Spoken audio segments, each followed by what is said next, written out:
Kosovës i vun masa e Serbinë e trajtuan praktikisht si fëmijë të llastuar. Me këtë pabarabartësi që Bashkimi Evropian tregoi ndaj Kosovës dhe Serbisë për vitet e fundit, nuk është e kënaqur kryetarja e Republikës së Kosovës, që tash pret qasje të re.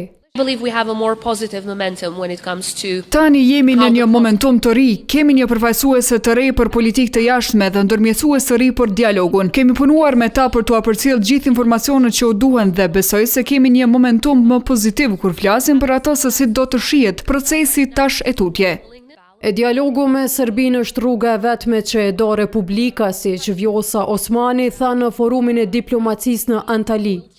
Por për çdo skenar tjetër do të investojë edhe më shumë se 2% të buxhetit në mbrojtje. Po planifikojmë ta dyfishojmë buxhetin për mbrojtje gjatë mandatit të ardhshëm. Jo vetëm si nevoja, po për shkak të asaj që po ndodh në Evropë, por sepse nuk kemi investuar në mbrojtje mjaftueshëm për shumë vite dhe tani ka ardhur koha që ta ndërtojmë një ushtri të fortë, të aftë për ta mbrojtur Kosovën kundrejt kujtdo që mund të na sulmojë dhe në rajonin ton është vetëm një burim destabilizues që është Serbia.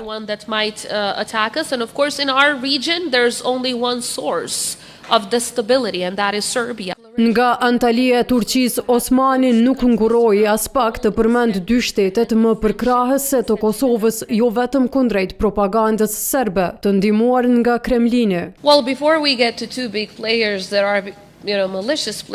Para se të flasim për dy lojtarë keqdashës, le të flasim për dy lojtarë që kanë qenë pozitiv. Kosova është bekuar me shumë përkrahje ndërkombëtare për të cilën do të jemi përjetësisht mirënjohës. Dy vendet që na kanë mbështetur më së shumti për të njohur ndërkombëtarisht kanë qenë Shtetet e Bashkuara të Amerikës në njërin anë dhe Turqia në anën tjetër.